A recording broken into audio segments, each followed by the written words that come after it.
sombra fuera del tiempo. Después de 22 años de pesadillas y terrores, de aferrarme desesperadamente a la convicción de que todo ha sido un engaño de mi cerebro enfebrecido, no me siento con ánimos de asegurar que sea cierto lo que descubrí la noche del 17 al 18 de julio de 1935 en Australia Occidental.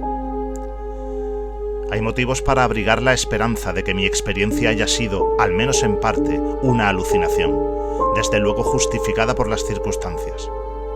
No obstante, la impresión de realidad fue tan terrible que a veces pienso que es vana esa esperanza. Si no he sido víctima de una alucinación, la humanidad deberá estar dispuesta a aceptar un nuevo enfoque científico sobre la realidad del cosmos y sobre el lugar que corresponde al hombre en el loco torbellino del tiempo. Deberá también ponerse en guardia contra un peligro que la amenaza. Aunque este peligro no aniquilará la raza entera, acaso origine monstruosos e insospechados horrores en sus espíritus más intrépidos. Por esta última razón, exijo vivamente que se abandone todo proyecto de desenterrar las ruinas misteriosas y primitivas que se proponía investigar mi expedición.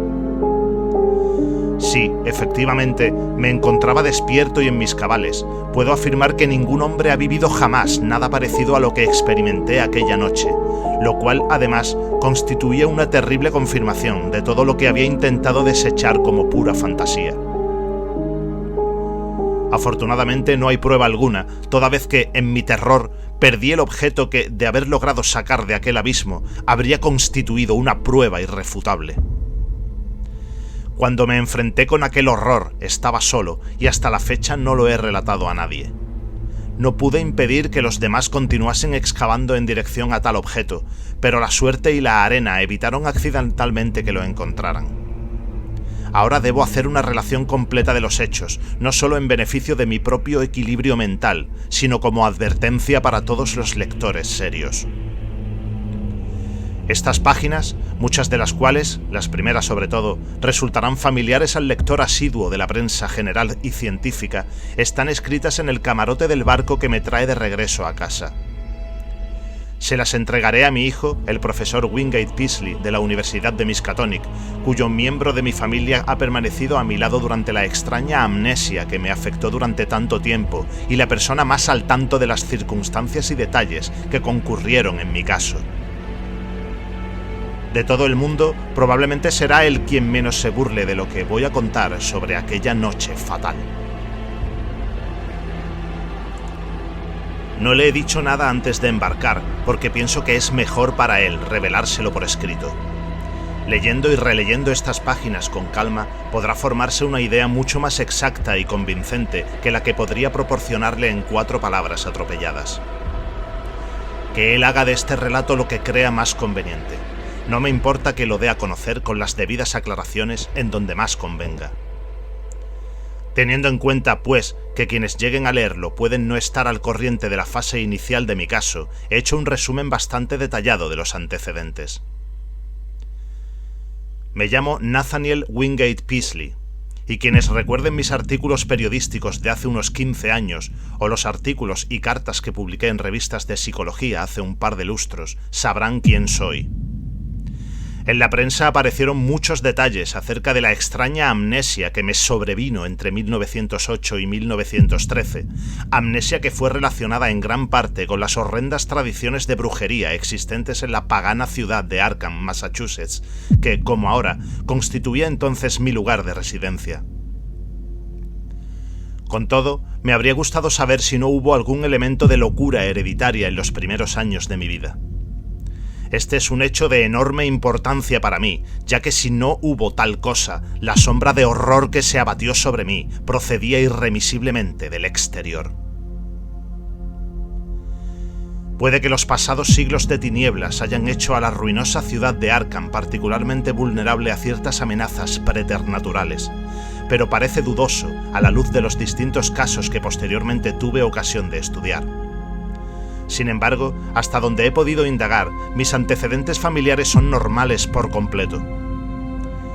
Lo que sobre mí se abatió provenía del exterior, estoy persuadido de ello, pero aún no me atrevo a afirmar de dónde.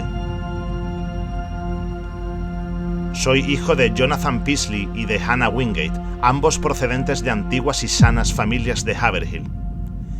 He nacido y me he criado en Haverhill, en la vieja mansión de Boardman Street, cerca de Golden Hill, y no fui a Arkham hasta 1895, año en que ingresé en la Universidad de Miskatonic como auxiliar de Economía Política. Durante los 13 años que siguieron, mi vida transcurrió apacible y feliz. En 1896 me casé con Alicia Kisser, natural de Haverhill, y mis 3 hijos, Robert Wingate y Anna, nacieron en 1898, 1900 y 1903 respectivamente. En 1898 fui ascendido a profesor adjunto y en 1902 a catedrático. En ninguna ocasión sentí el menor interés por el ocultismo o la psicología patológica.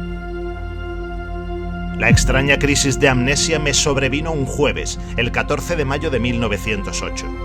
Su comienzo fue completamente repentino, aunque más tarde recordé ciertas visiones breves y caóticas que me habían turbado en gran manera horas antes y que sin duda constituían los síntomas premonitorios.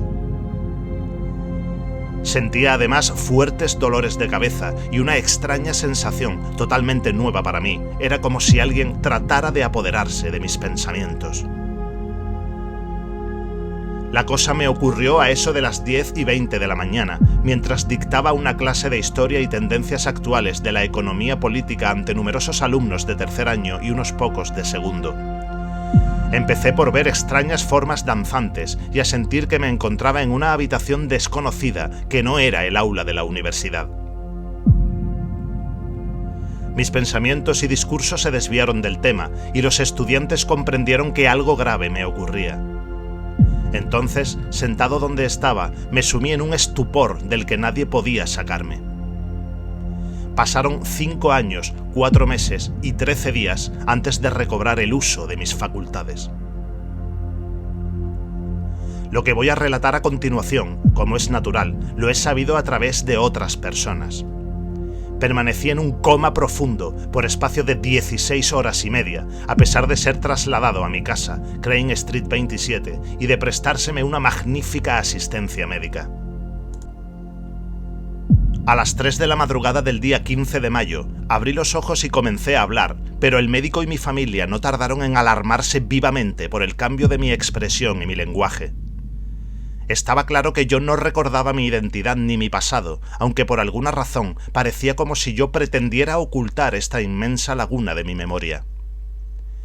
Mi mirada expresaba extrañeza al contemplar a las personas que me rodeaban, y mis músculos faciales ejecutaban gestos desconocidos por completo. Incluso mi habla parecía torpe y extraña. Empleaba mis órganos vocales de modo torpe y vacilante, y mi dicción tenía un tono curioso, como si pronunciase trabajosamente un idioma aprendido en los libros. Mi acento era bárbaro como el de un extranjero, y mi lenguaje abundaba en arcaísmos y expresiones gramaticalmente incomprensibles. Unos 20 años después, el más joven de los médicos tuvo ocasión de recordar, impresionado y hasta con cierto horror, una de aquellas extrañas frases mías. Pues últimamente, la misma frase que entonces pronuncié ha comenzado a ponerse de moda, primero en Inglaterra y luego en Estados Unidos. A pesar de tratarse de una expresión rebuscada e indiscutiblemente nueva, reproduce hasta en sus más nimios pormenores las mismas palabras del extraño paciente que fui en 1908. Después del ataque, no tardé en recobrar la fuerza física, aunque hube de necesitar numerosas sesiones de reeducación antes de lograr emplear coordinadamente mis manos, piernas y aparato locomotor en general.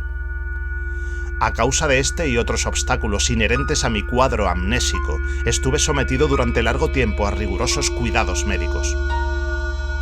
Cuando observé que habían fracasado mis intentos por ocultar la falta de memoria, lo admití abiertamente y me mostré ansioso de recibir toda clase de información. En efecto, los médicos pudieron comprobar que yo llegué a perder todo interés por mi propia persona, tan pronto como me di cuenta de que el caso de amnesia era aceptado como cosa natural. Observaron que mi máximo interés se orientaba hacia determinadas cuestiones de la historia, de la ciencia, del arte, del lenguaje y de las tradiciones populares, algunas tremendamente oscuras y otras de una simpleza pueril, que en la mayoría de los casos yo desconocía por completo. Al mismo tiempo, observaron que poseía ciertos conocimientos asombrosos, muchos de ellos casi ignorados por la ciencia. Pero al parecer yo trataba de ocultarlos en vez de exhibirlos. En ocasiones aludía inadvertidamente y con seguridad inusitada a acontecimientos ocurridos en edades oscuras muy anteriores a todos los ciclos aceptados por la historia. Pero al ver la sorpresa que producían, trataba de hacer pasar mis alusiones por una broma, y mi manera de referirme al futuro causó pavor más de una vez.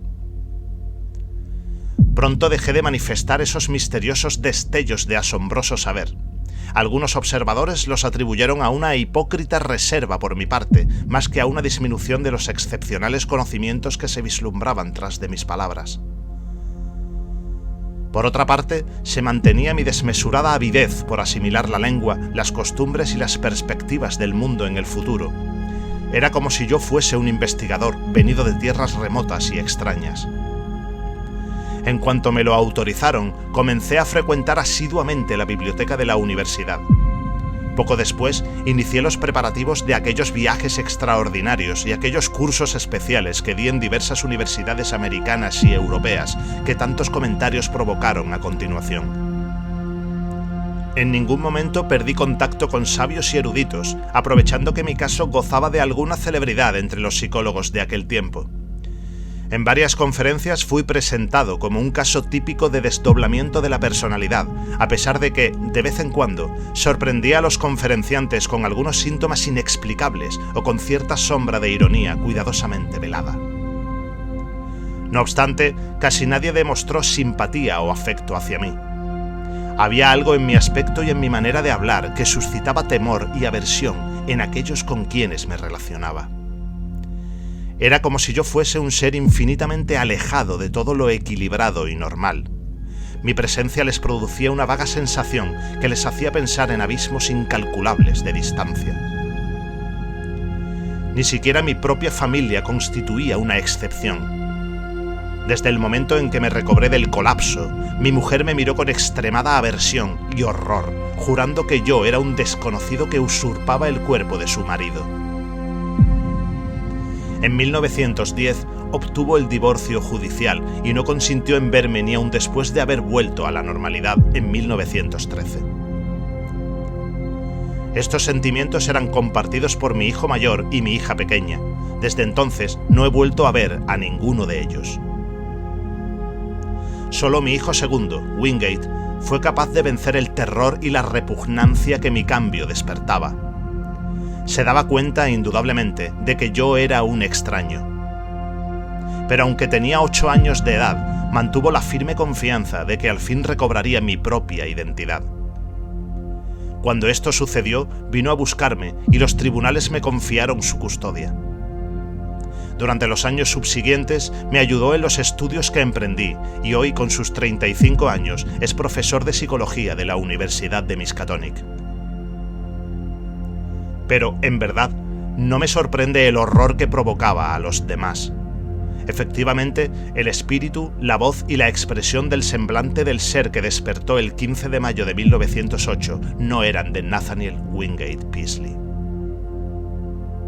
No pretendo extenderme hablando de mi vida entre 1908 y 1913, ya que los lectores pueden averiguar los pormenores de mi caso consultando, como he tenido que hacer yo mismo, las columnas de periódicos y revistas científicas de aquella época. Cuando se me autorizó a disponer de mis propios recursos económicos, me dediqué a viajar y a estudiar en diversos centros culturales. Mis viajes, no obstante, eran en extremos singulares, ya que a menudo suponían prolongadas estancias en parajes remotos y desolados. En 1909 pasé un mes en el Himalaya. En 1911 llamé la atención sobremanera a causa de la expedición que emprendí, en camello, a los ignorados desiertos de Arabia. Nunca he conseguido saber qué sucedía en aquellos viajes. Durante el verano de 1912, fleté un barco y zarpé con rumbo al Ártico hasta el norte del archipiélago de Spitsberg. A mi regreso di muestras de decepción. A finales de ese mismo año pasé unas semanas solo, adentrándome por el vasto sistema de cavernas de Virginia Occidental, por sus negros laberintos, más allá de donde haya alcanzado jamás la huella del hombre. Nadie se ha atrevido después a repetir esta hazaña. Mis estancias en las universidades se caracterizaban por una asimilación de conocimientos anormalmente rápida, como si mi segunda personalidad tuviera una inteligencia enormemente superior a la mía propia. He descubierto también que mis capacidades de lectura y de estudio eran extraordinarias. Me bastaba con hojear un libro para dominarlo a fondo. Mi habilidad para interpretar figuras complicadas en un instante era verdaderamente asombrosa. En ocasiones se llegó a rumorear que yo poseía el poder de influir sobre el pensamiento y la voluntad de los demás, aunque por lo visto procuraba yo disimular esta facultad. También se habló de mis relaciones con los dirigentes de diversas sectas ocultistas y con eruditos sospechosos de mantener dudosos contactos con los hierofantes de cultos abominables tan antiguos como el mundo. Estos rumores, cuyo fundamento no se pudo demostrar entonces, se veían alentados por la conocida temática de mis lecturas, puesto que en las bibliotecas no se pueden consultar libros raros sin que trascienda el secreto.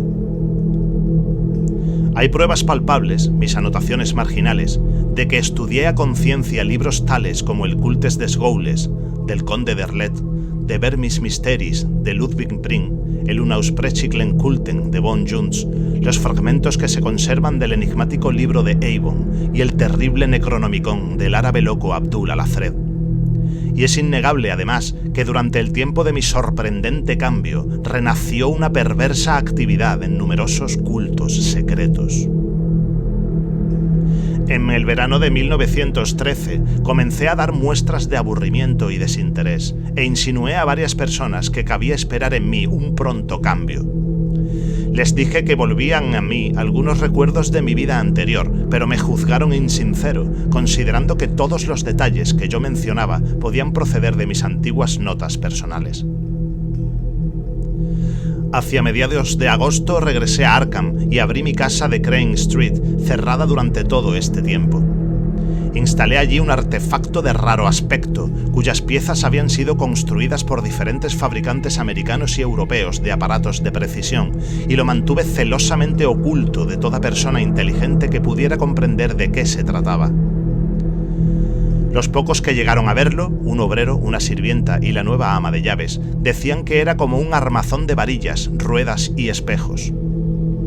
Tenía unos 60 centímetros de alto, 30 de ancho y otros 30 de espesor. En el centro tenía instalado un espejo circular convexo. Todo esto ha sido confirmado por los fabricantes de las distintas piezas. La noche del viernes 26 de septiembre despedí al ama de llaves y a la criada hasta el mediodía del día siguiente. Las luces de la casa permanecieron encendidas hasta muy tarde. Un hombre flaco, moreno, de aspecto extranjero, llegó en un automóvil y entró. Era alrededor de la 1 cuando se apagaron las luces. A las 2:15, un policía que pasaba por allí observó que reinaba la tranquilidad más completa. El auto del extranjero seguía estacionado junto a la acera, pero a eso de las 4 ya no estaba allí. A las 6 de la mañana, una voz titubeante y exótica pidió por teléfono al Dr. Wilson que viniese a mi casa para sacarme del extraño estado letárgico en que había caído. Esta llamada, hecha desde larga distancia, fue localizada más tarde. La efectuaron desde un teléfono público de la estación del norte de Boston, pero no lograron descubrir el menor rastro del flaco extranjero. Cuando el doctor llegó a casa, me encontró inconsciente en el cuarto de estar, sentado en una butaca ante la mesa. En su pulimentada superficie había unos arañazos que indicaban el lugar donde se había colocado un objeto de peso considerable. El extraño artefacto había desaparecido y no volvió a saberse de él. Es indudable que se lo había llevado el individuo moreno y flaco que estuvo allí. En la chimenea de la biblioteca hallaron gran cantidad de ceniza. Era todo cuanto quedaba de las anotaciones tomadas por mí durante el periodo de mi enfermedad. El Dr. Wilson comprobó que mi respiración era agitada, pero después de una inyección hipodérmica volvió a hacerse regular. A las 11:15 de la mañana del día 27 de septiembre experimenté violentas sacudidas y mi semblante, hasta entonces rígido como una máscara, comenzó a dar muestras de cierta expresividad. El Dr. Wilson advirtió que aquella expresión no correspondía ya a mi segunda personalidad. Más bien parecía como si recobrara mi identidad primitiva. Alrededor de las 11:30 murmuré unas cuantas palabras incomprensibles, sin relación alguna con ningún lenguaje humano. Daba la sensación de que me revolvía contra algo.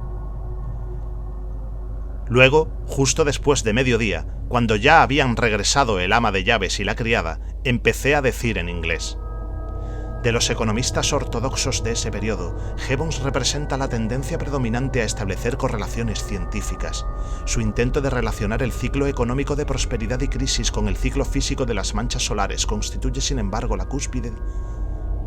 Nathaniel Wingate Paisley había regresado. Según su tiempo vital, todavía se hallaba en una mañana de 1908 ante sus alumnos de economía política que le escuchaban con atención. Mi reintegración a la vida normal fue larga, dolorosa y difícil. Perder 5 años crea más complicaciones de las que se pueden imaginar, y en mi caso quedaba además un sinnúmero de cuestiones por resolver. Lo que me contaron sobre mis actividades posteriores a 1908 me dejó anonadado, pero traté de considerar el asunto lo más filosóficamente posible. Finalmente, una vez lograda la custodia de mi hijo Wingate, me instalé con él en mi casa de Crane Street y procuré reanudar mis tareas docentes, ya que la facultad me había ofrecido cariñosamente mi antigua cátedra.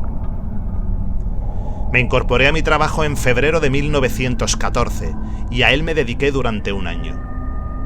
En este tiempo me di cuenta de que, después de aquel largo periodo de amnesia, yo no era el de antes. Aunque me hallaba mentalmente sano, así lo creía al menos, y conservaba íntegra mi propia personalidad, había perdido el vigor y la energía de otros tiempos. Continuamente me acosaban sueños vagos y extrañas ideas, y cuando el estallido de la Guerra Mundial orientó mi interés hacia temas históricos, me di cuenta de que consideraba las épocas y los acontecimientos de manera sumamente extraña. Mi concepción del tiempo, mi capacidad para distinguir entre sucesión y simultaneidad, había sufrido una sutil alteración, de modo que me forjaba quiméricas ideas sobre la posibilidad de vivir en una época determinada y proyectar mi espíritu por toda la eternidad para conocer las edades pasadas y futuras. La guerra originó en mí extrañas impresiones. Era como si recordase algunas de sus últimas consecuencias, como si supiera cuál iba a ser su desenlace y pudiera contemplar retrospectivamente los hechos que se desarrollaban en el presente. Todos estos pseudo-recuerdos venían acompañados de fuertes dolores de cabeza y la clara sensación de que entre ellos y mi conciencia se alzaba alguna barrera psicológica. Cuando tímidamente confiaba mis impresiones a los demás, observaba que reaccionaban de la manera más diversa. Casi todos me miraban con desconfianza. Las matemáticas, en cambio, me hablaban de los últimos adelantos de la ciencia que cultivaban, de la teoría de la relatividad, que entonces solo era conocida en los medios científicos, pero que más adelante llegaría a ser mundialmente famosa. Según decían, el doctor Albert Einstein había logrado reducir el tiempo a una simple dimensión. Sin embargo, los sueños y sentimientos turbadores se apoderaron de mí hasta tal extremo que en 1915 me vi obligado a abandonar mis actividades docentes. Algunas de mis sensaciones anormales fueron tomando un cariz inquietante. En ocasiones, por ejemplo, me sentía dominado por la convicción de que en el curso de mi amnesia me había sobrevenido un cambio espantoso, que mi segunda personalidad procedía, sin duda, de regiones ignoradas, como si una fuerza desconocida y remota se hubiera aposentado en mí, mientras mi verdadera personalidad era desplazada de mi propio interior. Este es el motivo de que entonces me entregase a vagas y espantosas especulaciones sobre cuál habría sido el paradero de mi auténtica mismidad durante los años en que el intruso había ocupado mi cuerpo. La singular inteligencia y la extraña conducta de ese intruso me turbaban cada vez más a medida que me enteraba de nuevos detalles a través de conversaciones, periódicos y revistas. Las rarezas que tanto habían desconcertado a los demás parecían armonizar terriblemente con ese trasfondo de conocimientos impíos que emponzoñaba los abismos de mi subconsciente. Me dediqué a investigar todos los datos y examiné escrupulosamente los estudios y los viajes efectuados por el otro durante mis años de oscuridad. No todas mis inquietudes eran de índole especulativa. Los sueños, por ejemplo, eran cada vez más vívidos y detallados. Como sabía la opinión que merecían a la mayor parte de la gente, raras veces los mencionabas, excepto a mi hijo o a algún psicólogo de mi confianza.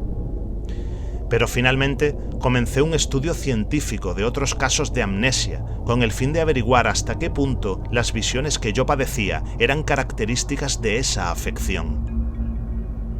Con ayuda de psicólogos, historiadores, antropólogos y especialistas en enfermedades mentales, realicé un estudio exhaustivo que comprendía todos los casos de desdoblamiento de la personalidad recogidos en la literatura médica desde los tiempos de los endemoniados hasta el momento actual, pero los resultados, más que consolarme, me inquietaron doblemente. No tardé mucho tiempo en comprobar que mis sueños diferían radicalmente de los que solían darse en los casos auténticos de amnesia. No obstante, descubrimos unos pocos casos que me tuvieron desconcertado durante años por su semejanza con mi propia experiencia. Algunos no eran más que relatos fragmentarios de antiguas historias populares, otros eran casos registrados en los anales de la medicina. En una o dos ocasiones se trataba únicamente de confusas referencias entremezcladas con historias bastante vulgares por lo demás. De este modo, averiguamos que, pese a la rareza de mi afección, se habían presentado casos análogos a largos intervalos desde los mismos orígenes de la historia. A veces, en un periodo de varios siglos se presentaban 1, 2 y hasta 3 casos, a veces no se presentaba ninguno. Al menos ninguno de que quedase constancia. En esencia, se trataba siempre de lo mismo.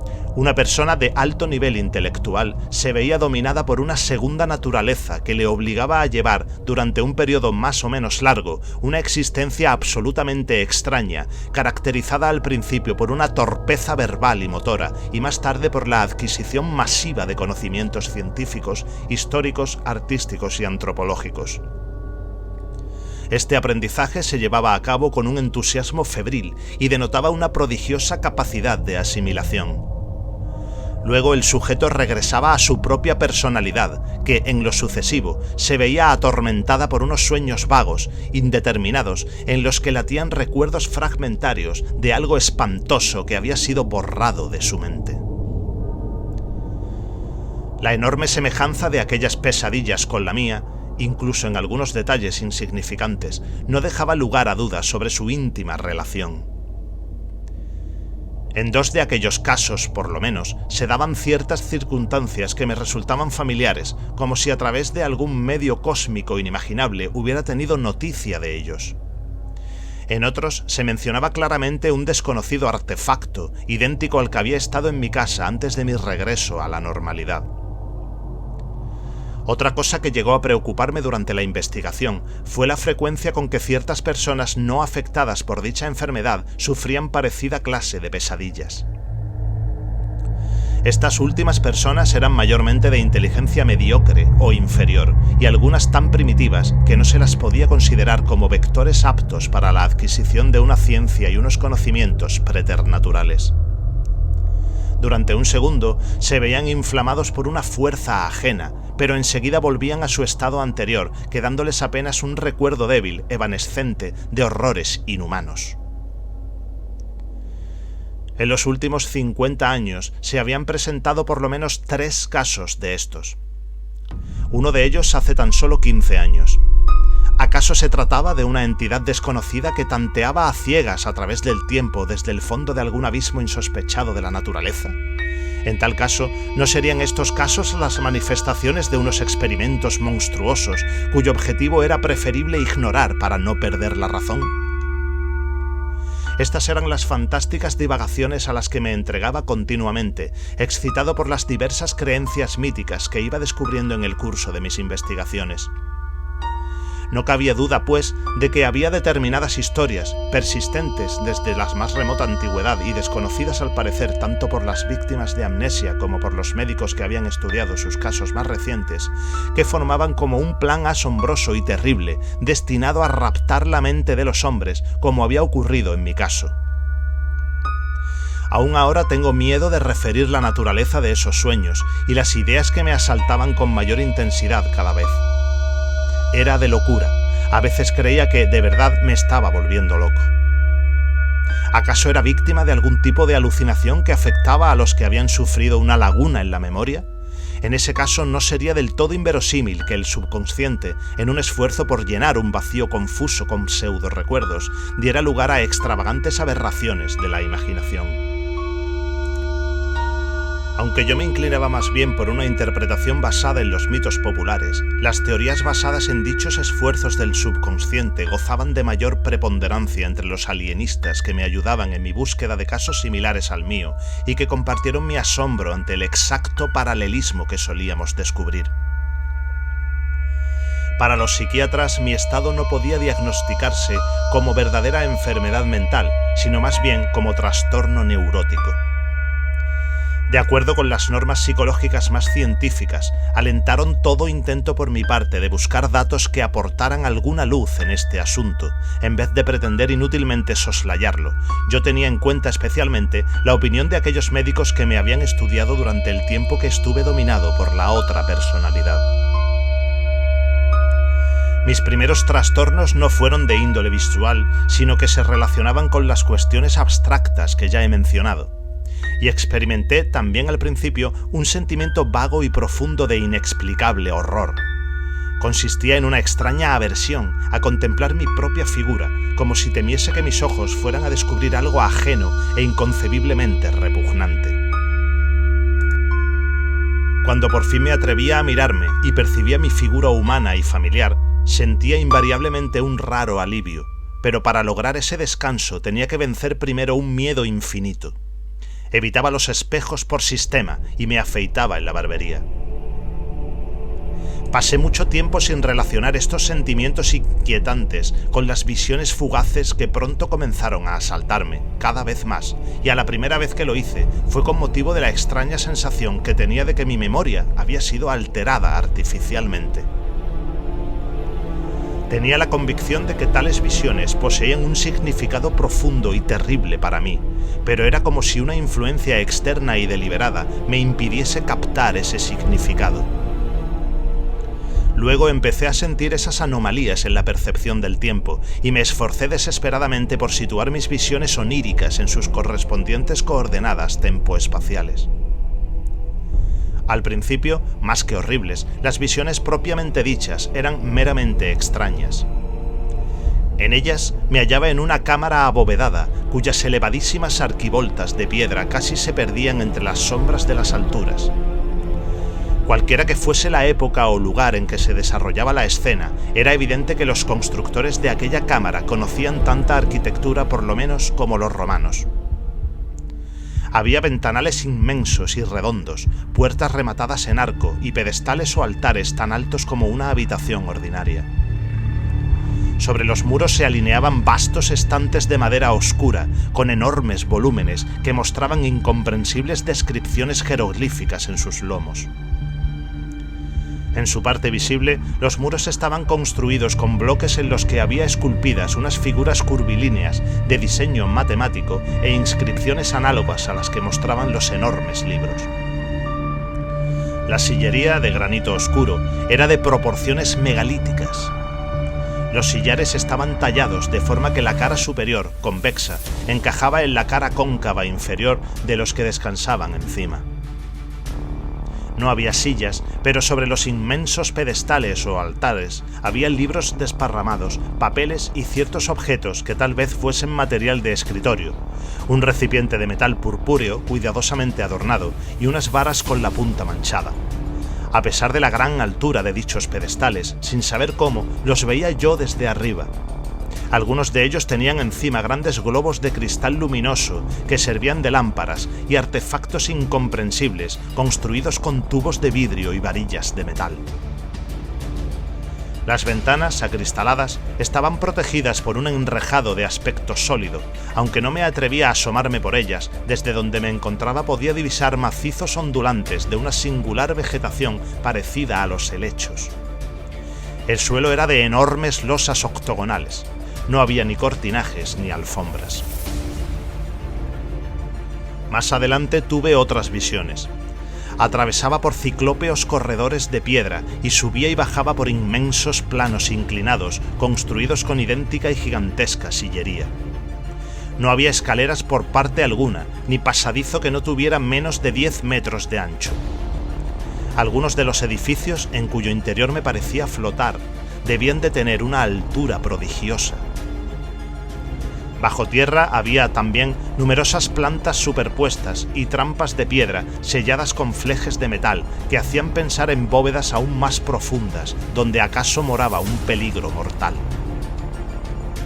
En tales visiones tenía la sensación de hallarme prisionero, y en torno a mí flotaba un horror desconocido.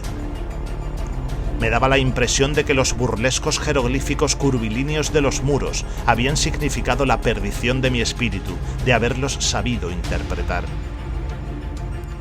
Luego, andando el tiempo, empecé a soñar con grandes espacios abiertos.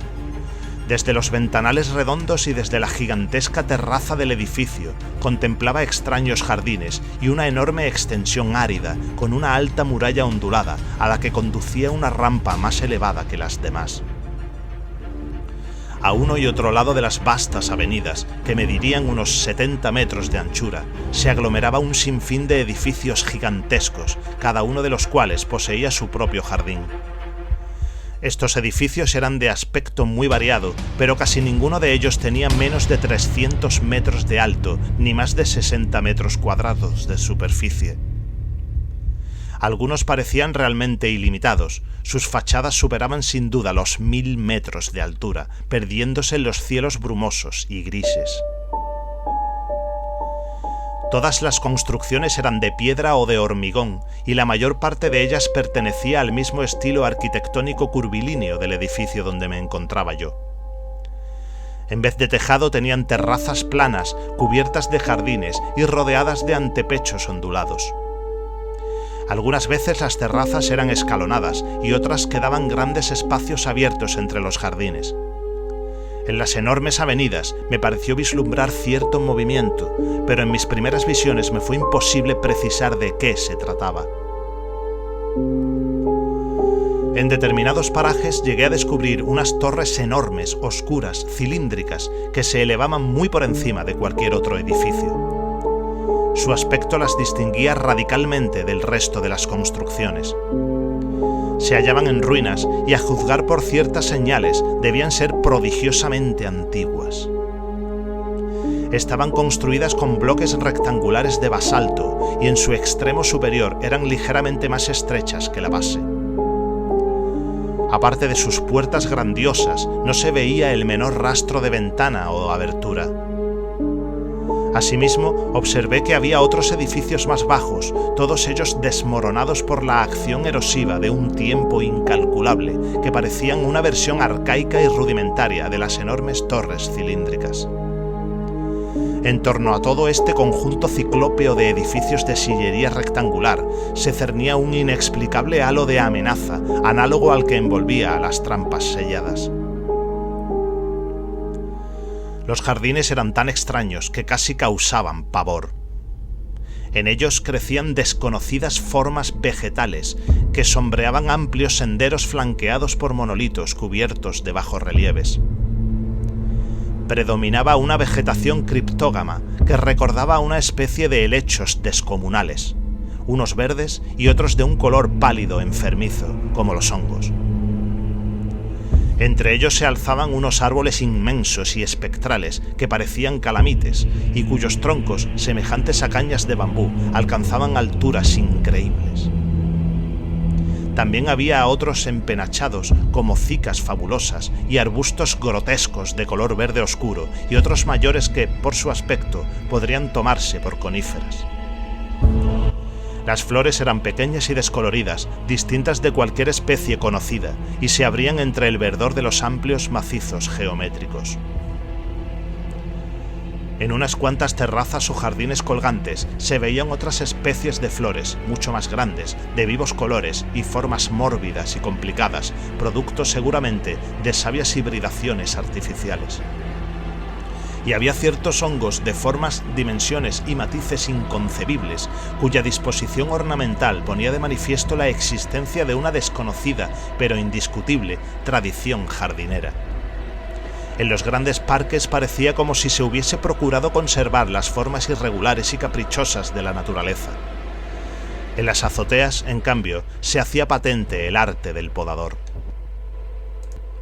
El cielo estaba casi siempre húmedo y plomizo, y algunas veces presencié lluvias torrenciales. De cuando en cuando, no obstante, aparecían fugazmente el sol, un sol inmenso, y la luna, que era distinta de la nuestra, aunque nunca llegué a apreciar en qué consistía la diferencia. De noche, rara vez se despejaba el cielo lo suficiente para dejar a la vista las constelaciones, pero cuando esto sucedió me resultaron casi totalmente irreconocibles. Sus contornos recordaban a veces los de las nuestras, pero no eran iguales. A juzgar por la posición de unas pocas que logré situar, debía hallarme en el hemisferio sur de la Tierra, no muy lejos del trópico de Capricornio. El horizonte se veía siempre brumoso, como envuelto en nieblas fantásticas, pero pude vislumbrar que, más allá de la ciudad, se extendían selvas de árboles desconocidos, calamites, lepidodendros, sigillarias, que, en la lejanía, parecían temblar engañosamente entre los vapores cambiantes del horizonte. De cuando en cuando me parecía ver algún movimiento en el cielo, pero en mis primeras visiones no llegué nunca a determinar de qué se trataba. En el otoño de 1914 empecé a soñar que flotaba por encima de la ciudad y sus alrededores. Así descubrí que los temibles bosques de árboles manchados, rayados o jaspeados como animales, eran atravesados por larguísimas carreteras que en ocasiones conducían a otras ciudades parecidas a las que me obsesionaban en mis sueños. Vi también edificios fantásticos y lúgubres, de piedra negra o iridescente, situados en regiones yermas donde reinaba un perpetuo crepúsculo, y volé sobre unas calzadas ciclópeas que atravesaban pantanos tan oscuros que apenas podía distinguir medianamente su vegetación húmeda y gigantesca. Una vez pasé por una inmensa llanura salpicada de ruinas de basalto, erosionadas por el tiempo, y cuyo trazado recordaba el de las oscuras torres sin ventanas de la ciudad que era mi verdadera obsesión. En otra oportunidad, al pie de una ciudad inmensa de cúpulas y arcos fabulosos, batiendo contra un muelle de rocas colosales, contemplé la mar ilimitada y gris sobre la cual se movían grandes sombras informes y cuya superficie se enturbiaba con inquietantes burbujas. Como he dicho, estas visiones no fueron en un principio de carácter terrorífico. Sin duda, muchas personas han soñado cosas aún más extrañas, cosas que son el producto de una mezcla inconexa de detalles de la vida diaria, de cuadros y lecturas, fundidos fantásticamente por los caprichos del sueño. Durante un tiempo, aun cuando nunca había tenido ningún sueño de este género, acepté mis visiones como cosa natural. Me dije que muchos de los elementos fantásticos de esas visiones procedían de causas triviales, aunque demasiado numerosas para poderlas identificar. Otros, en cambio, eran probablemente una interpretación onírica de mis conocimientos elementales sobre la flora y el clima de hace 150 millones de años, es decir, de la edad pérmica o triásica. En el curso de algunos meses, no obstante, el elemento terrorífico fue rápidamente en aumento, a medida que mis sueños iban tomando un aspecto inequívoco de recuerdos y yo los relacionaba cada vez más con mis preocupaciones abstractas, con la sensación de que en mi memoria había sido borrado algo muy importante, con mi sorprendente concepción del tiempo, con la impresión de que, entre 1908 y 1913, había morado un intruso en mí y con la inexplicable aversión que me causaba posteriormente mi propia persona. Cuando comenzaron a aparecer determinados detalles de mis sueños, mi horror se centuplicó. En octubre de 1915 comprendí al fin que debía hacer algo. Fue entonces cuando emprendí el estudio intensivo de los casos de amnesia y visiones. Pensé que así podría objetivar mi estado de confusión y liberarme de la ansiedad que me oprimía. Sin embargo, como he dicho antes, el resultado fue diametralmente opuesto a lo que había previsto. Mi angustia aumentó al descubrir que otras personas habían tenido idénticos sueños a los míos y que algunos casos, además, se remontaban a épocas en que no cabía admitir ninguna clase de conocimiento geológico y, por consiguiente, ninguna idea sobre el paisaje de las edades prehistóricas. Y lo que es más, en muchos de estos casos se especificaban ciertos pormenores y ciertas explicaciones que se relacionaban con los inmensos edificios y los selváticos jardines. Mis propias visiones eran ya bastante terroríficas en sí, pero lo que daban a entender o afirmaban algunos otros soñadores era pura locura y blasfemia.